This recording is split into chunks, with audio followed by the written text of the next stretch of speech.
Welcome to Enduring Connections. I'm Sonia Merritt, and I help parents navigate the conflict of the teenage stage to bring peace into the home and build strong bonds with their teens.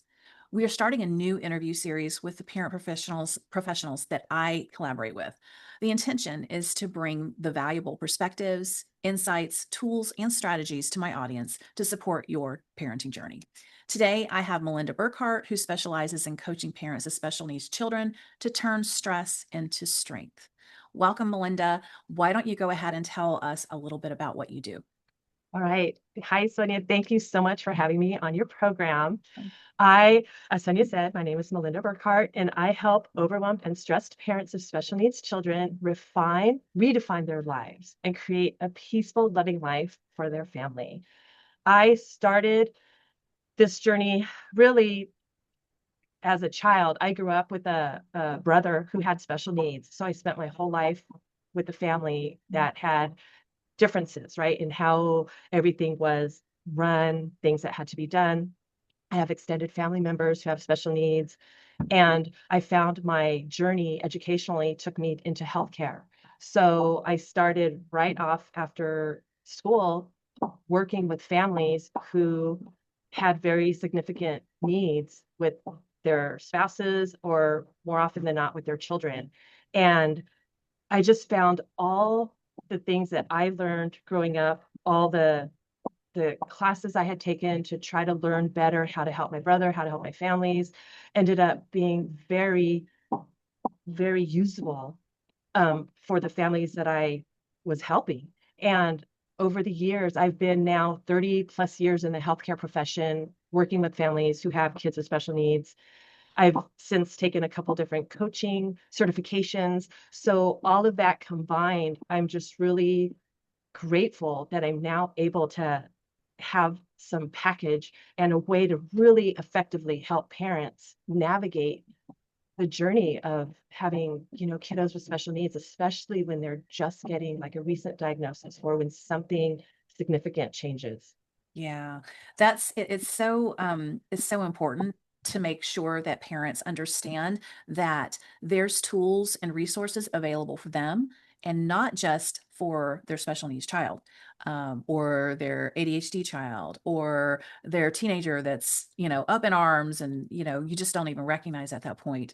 Yes. We need the support. We always have to put on our oxygen mask first so that we are able to help our family. And so I love this approach. I love that we're seeing so many more resources to be able to help parents. I'm really glad that you're here to be able to talk about this and what you're doing. Um, I'd like to understand a little bit more about the impact of a special needs child inside the family dynamic. Can you share some of that? Yes, parenting in general is hard, right? But when you add the the parenting of a special needs child, it makes it a little more challenging in that, in addition to all the new things you have to do to accommodate a child, you're also adding doctor's appointments, medical Mm, appointments. As the child ages, you're adding school-based therapies, IEP meetings. And all of that takes a toll on time. It takes a toll on the finances, possibly, and it just takes a toll on the emotional well-being of the parent. mhm. We recently had a mom who just said, she's like, emotionally, this is really hard for me to handle. And I was so grateful for her ability to recognize that. So that allowed me to like reshift what the conversation was and just be able to focus on her and give her what she needed at that moment and continue that conversation with her in order to support her, in order to have her be less overwhelmed. Yeah. And Goodness. that is huge. That is the whole goal, right? Because it's a family dynamic. Mhm. And as you know, if the mom or if the parent is feeling overwhelmed, when we are overwhelmed, it is so hard for us to think and Mhm. process, much less feel like we have to make critical decisions about the health welfare of our child Yeah. and like make a plan, right? Doesn't the brain goes into a survival mode. And Yes. when you're in survival mode, you can't be intentional and you can't, you're just not in a position where you can help somebody thrive. You're No. helping just provide the basics and those needs. And that's why it's so important for us to pay attention to how we are showing up for our children. And sometimes that just means, yeah, we do have to, give ourselves some grace and understand that we're learning how to function ourselves right now in this fight or flight, survival mode, if you will. So Yeah. when you got a parent like that, Melinda, how do you help them get to a place of regulation? Well, first, it's awareness because sometimes the parents are so in that place of dysregulation where they don't recognize they're even dysregulated. So just bringing awareness to it. I personally like to start with the breath. Mhm. Um, the breath is definitely so basic. A lot of people don't realize that breath work actually does work. However, when we're stressed, we tend to breathe from our upper chest. We don't take a full breath. Mm, And there are nerves. So, what happens when we breathe only from the upper chest? Like it innervates all these upper nerves in our body, and that's telling our body the saber-toothed tiger is coming for us, right? That puts us into that fight or flight. And so our body is trying to figure out where the danger is coming from. And we're not even intentionally doing that. That's just, so we have to be intentional about taking that deeper breath. When we fill in the lower parts of our lungs with air, with the deep breath, we're innervating different areas, which sends a message to our body that everything's safe. So I call it a biohack. When you're really nervous or when you're really anxious, take that deep breath. And the body's like, wait a minute, I thought I was ready to run. Where's the danger? But the breath is deep and all right, I guess everything's okay now. And then the body can shift really quick. We just have to be intentional about the input we're giving the body. Now, is this a practice that you generally just need to be reminded to do in the moment when the stress feels high or overwhelming, or is this a routine, that you want them to get into in the morning? What's the best? Um, This is there's a variety of different breathing practices. So I introduce several different kinds to the people just to see which one resonates, which one feels better to them. Mhm. Um, and for the children, if they're older, right, there's different variations of it that has tactile cues as well Yeah, to allow the kids to also learn the breathing practices. Um, and I like to practice it when they're calm and when they're able to really intake. Because again, when we're in fight or flight, we can't intake new information readily. right. So I like to, use these breathing practices to get, the person in a calm state and really practice that in a calm state so that when they are feeling the anxiety coming, when they are feeling that overwhelm start to set in, maybe as they're sitting in a doctor's office Mhm. or they're sitting in an IEP meeting and there's like a table full of other professionals, Right. that they're able to do the breathing practice and recenter themselves right there. And that's why I really love to, no matter what else is going on and what else we're talking about and other strategies and tools I'm teaching them, I really think the breathing practice is basic because you don't need anything and you can take it anywhere. Yeah, I think so too. The idea of using, practicing it ahead of time and then using that muscle memory to engage that whole sequence to bring them to a moment of calm is awesome. And that's something that obviously not only works for the parent, but can also work for the child. And I've actually seen practices, um, or tactics, I should say, where they will do this with smaller children too, teach them how to breathe. And I really do love that. I have to say that I was one of those parents early on, before I really understood the benefits of things like breath. It was just like, okay, whatever. I breathe every day. I'm good at it. And so anyway, I just, now that we've got more science behind it and you understand that it really is, a solid practice that will provide benefits in the moment. I definitely embrace these types of things more. So I love that. And the first thing that will go, out the window is your own self-care. And Yes. when you're under loads of stress and you're just trying to manage. So what happens in a family dynamic when you've got a special needs child and then you've got normal children? And I know we talked about that a little bit in the past, where if the special needs child came first, a lot of times they won't even have another child. But in the situation where you've got an older child and you've got, what does that look like for the parent? Um, that, like you said, sometimes, a lot of times, like if they have a special needs child, they won't have, that's their choice, right? A lot of times they do. It is it is a little bit different for every family how they choose to incorporate the whole family dynamics. Mm-hmm. Um, you know, I think one of the key things that we have to remember and just kind of share with the family is that when you have a special needs child, your your sense of, oh, this is different is not just once when the baby is born, or it's not just once when the kiddo gets a diagnosis, possibly. It is every significant event. Mm-hmm. Um, Going to kindergarten, first steps, first words, um, kindergarten graduation, school graduation, first dates, college, leaving for camp, like all of these things, right?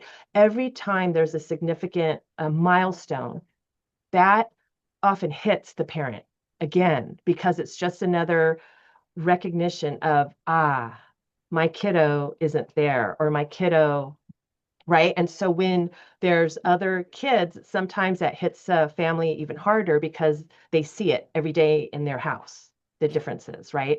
And so that's really where we talk about and really focus on the journey rather than looking at the end goal of, my kid by the age of 5, my kid will do XYZ, just like Right. little Johnny, Right. right?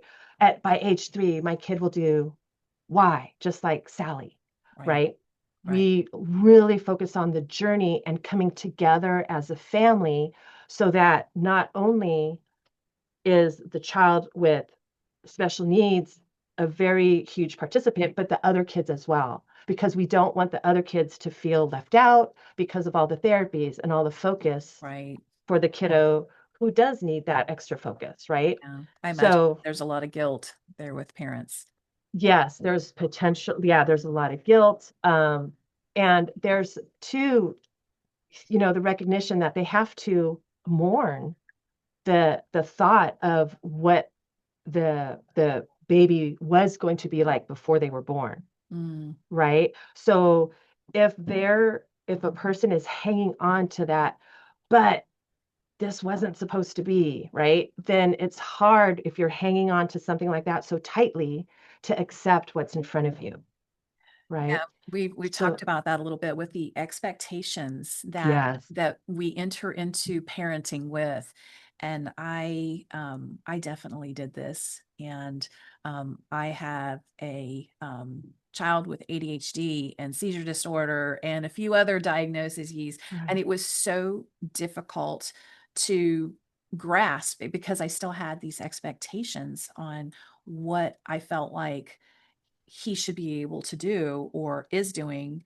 And, it was just a really big disconnect. And it created a lot of internal stress for me. And until I was able to reach a point where I could kind of surrender and lean into the acceptance of what is, um, Yes. that took a bit. It took a bit. And Yeah, I think I was probably like a lot of parents, just a little blind to the idea that, this is a child who is unique and has his own strengths and has its own weaknesses, and it looks nothing like what I think it should.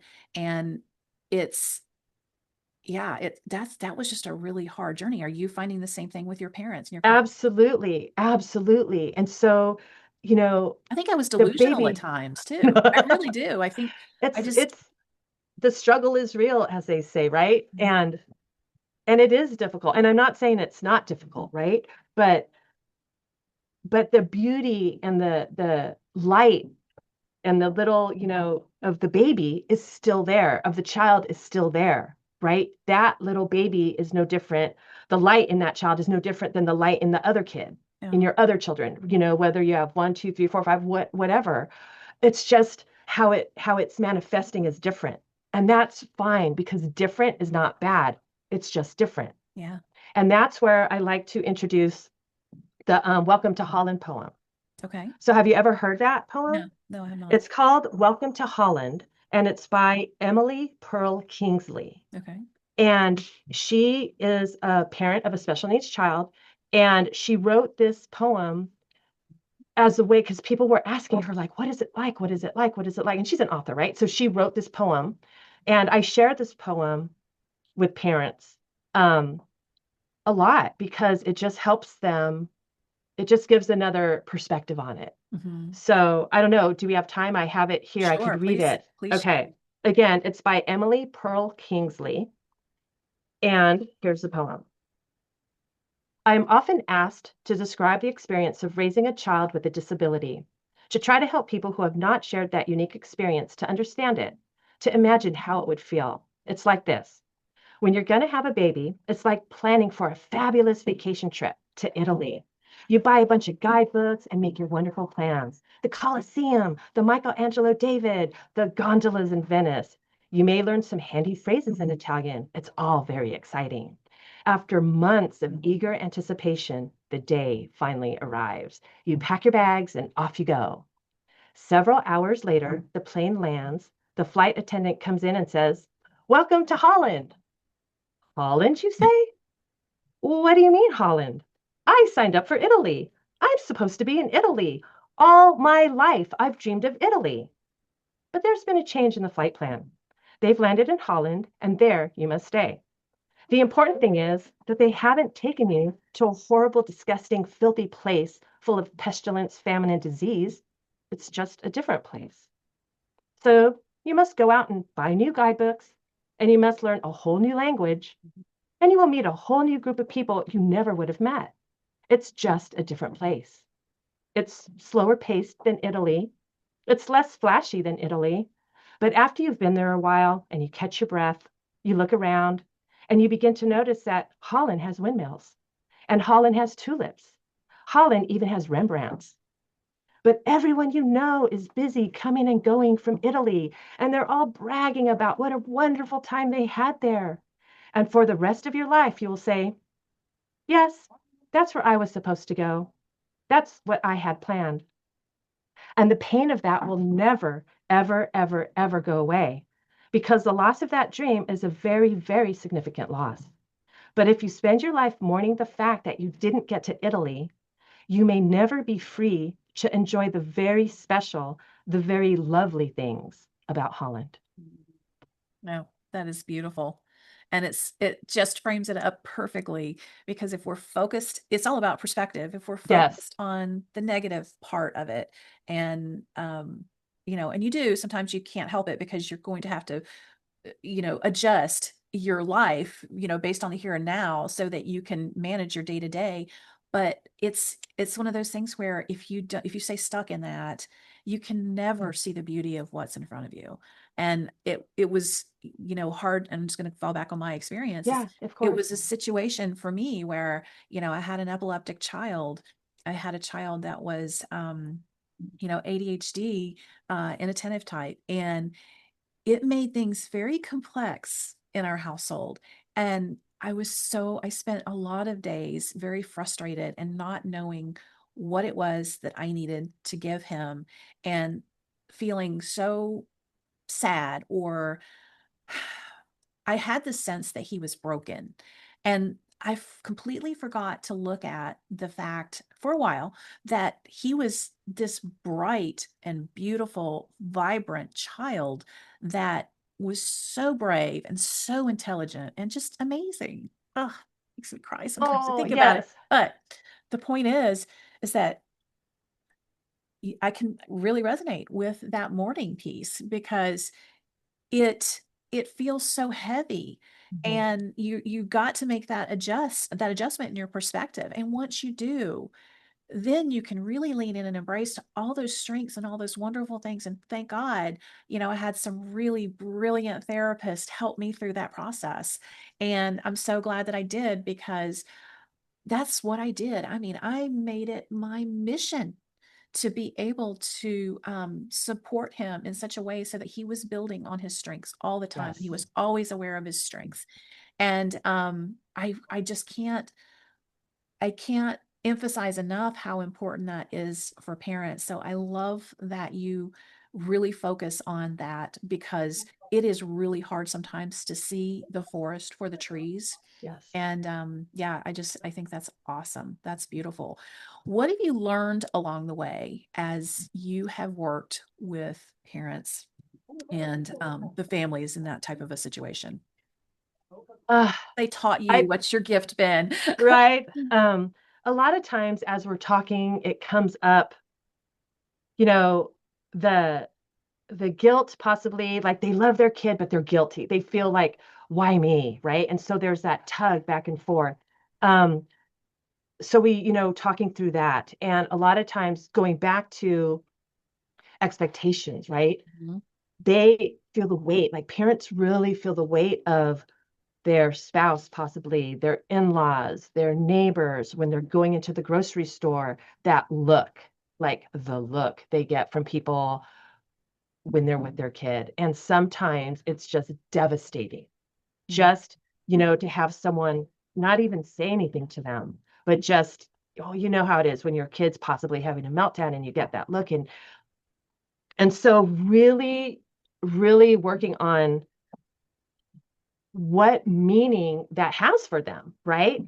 And unraveling sometimes like the moms and dads, like the parents, they have, let's say, wounds from their childhood, right? That they're now, because they have a kiddo or two or three or four, that those wounds are coming to the surface, and they're being, it's like salt is being placed in those wounds because of everything going on with their kiddo. And so I feel blessed just to help them through that. And in working through their wounds, their relationship with their child changes, and their relationship with their spouse and their family changes. And not that the other people had to do anything, but they themselves feel stronger, feel more centered, feel more sure about where they are in life, like why they're where they are in life, right? So they have a new sense of empowerment and resilience. That's like a ripple effect, and it goes out to the whole family. So again, it's more like expectations and focusing on the journey.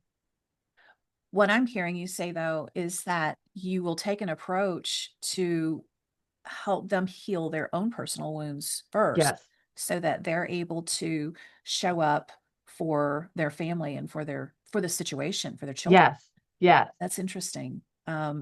Again, we kind of take an approach sometimes that's a little bit backwards, where we're just like, oh, well, let's fix them. And I run into that all the time with my parents too. It's like they want to fix the teen. And part of that journey really is fixing you and your perspective on how you can approach. And when you do, it's amazing the profound impact it has on all the relationships, not just the relationships in the family dynamic, but also all the relationships, extended family, friends, whoever you interact with. Yeah. It has a big impact. So I love hearing that. Um, how how do you work on those beliefs that I know that you mentioned that earlier, that you're working on, how they are challenging their limited beliefs so that they can make those shifts and heal themselves so that they can be, better parents and be available. How do you do that? How does Um, that look like? right. Those are, the strategies that, I've learned through the different coaching programs, or this, for me, it was the same way for me, working with like my family members or people I've worked with. It's different activities, different introspective type writings, specific questions being posed in a specific order, right? Very definitive order in which different concepts are introduced, and there's really deep introspection on.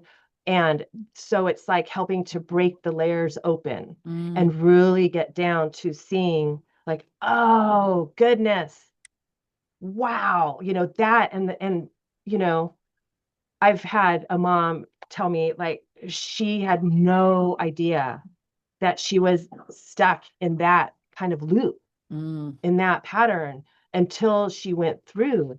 And it was really great. And that's where I think the beauty of having like someone to guide you, right? Because I consider myself a guide for these mhm. parents. Yes. And like you said, so you can't see the forest for the trees, right? But being on the outside, we can help guide the family, guide the parents through. Um, yeah, and I just so love doing that because once they get through, I had another mom tell me that she didn't realize how much of the joy she was missing, Mhm. and it's just that is where that's where it's all about, right? Yeah. Wow. It is definitely a process. And It is a process. thank goodness, we've got a little bit of self-awareness most of the time that, we may be overreacting a little bit because, of this history I've got or whatever.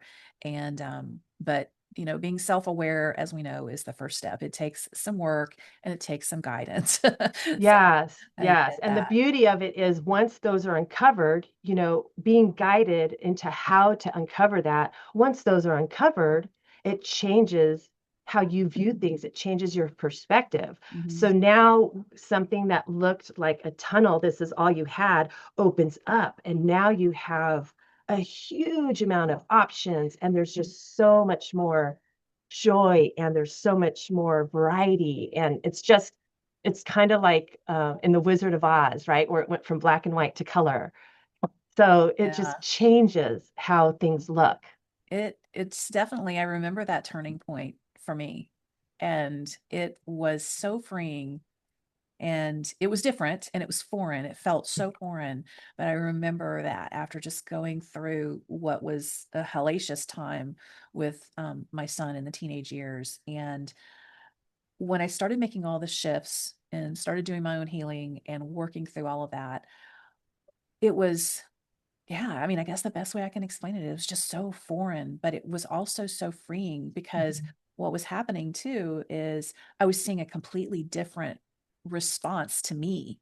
So my son was responding differently to me, and I really liked it because it was authentic, sometimes raw, but it worked. And in the Mhm. end, I knew that was what was necessary to be able to have that strong bond and the trust that you got to have, with a child Yeah, yeah. at that And that's point. yeah, and that's because you were showing up differently. Mhm. Like inside yourself, you Yes. showed up differently. So then you got something different back, Yes. Yes. right? But I did not realize, I'm like right now, I'm telling you, I did not realize that some of the healing on myself had already started to happen too. And now that I think about it, I can see that being a very important part of my ability to be able to show up differently. And yeah, I think that was a big piece of it. I thought it was probably just my shift in perspective, but I couldn't have that shift in perspective without that healing. Without the healing. So Yeah. that's really cool. I'm going to kind of bring that piece into my work as well. So we talked about the impact of self-awareness. We've talked about the idea that parents can be resistant based on their own healing they need to do, as well as managing their own expectations or reconciling really their expectations with the reality. Um, it's how do you see all these pieces paving the way for realignment and reinventing a life that you love when you are experiencing so many difficult things in reality? Well, reality has the power we give it, right? Hmm. So just the same way you can have six people witness the same event Mm, and have six different true versions of that event because it's true in Very true. everyone's eyes, right? That's really where the focus is. It's like, how are you seeing it, right? Mhm. And, there's a lot of science behind like how a human being perceives, what meaning we put to those perceptions, right? The reticular activating system, and there's how that plays a part in it. And the reticular activating system is a tiny little part of our brain, but everything funnels through that. And just because we as humans cannot intake the billions of pieces of data that are coming into our systems every second, right? But what is significant about that RAS system is that we're the ones telling it what to focus on. Mhm. So if if we wake up, have you ever had this happen where you wake up and it's just like you're not feeling good, you're in a rush, and then you stub your toe on the bedpost and you're like, I just want to go back to bed. And then you're like, oh, and everything just goes wrong, right? Yes. The day's a mess, right?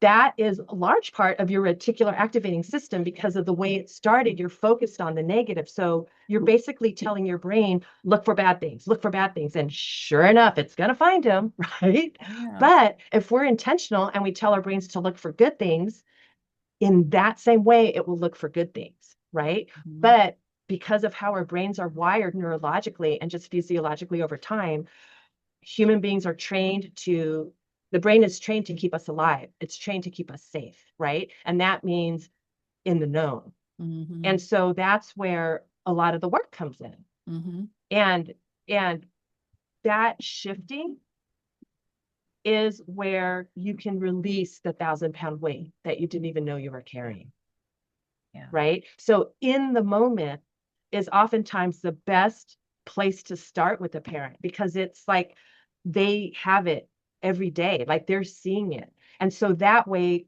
we can use that in the moment and help start that reshifting. Mhm. Yeah, I love that. Well, in our particular situation, because we're serving parents in some through some very trying moments, it's it's just so important to recognize all of the things that we are so grateful for and so thankful for. Um, and I so appreciate you being here to talk about this because we just forget. It's just so easy to forget. Just like I said, So we easy get to forget. we get caught up in that fight or flight. So, anyway, I wanted to thank you for sharing so many things with me. I got some really good stuff out of today, and I hope that our parents did as well. How can we support you, Melinda? How can we support you, and how can we reach you if we have some challenges that we're going through and we need some help? Well, I just, as an appreciation for having me on your show, on your podcast, I'm going to send a link to a, a little ebook that I wrote.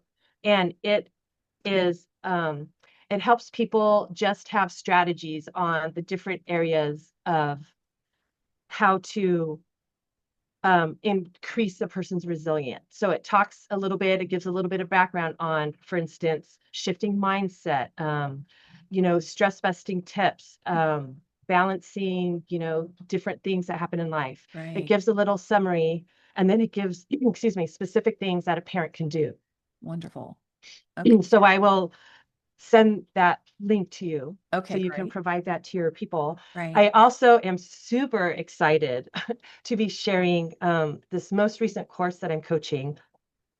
This has really been the most powerful thing for me as far as shifting perspectives and really being able to see those subtle areas of ways of thinking that I wasn't even aware of, right? And so this program I'm now coaching is called the Creation Code. Um, Oh, and it is I took it.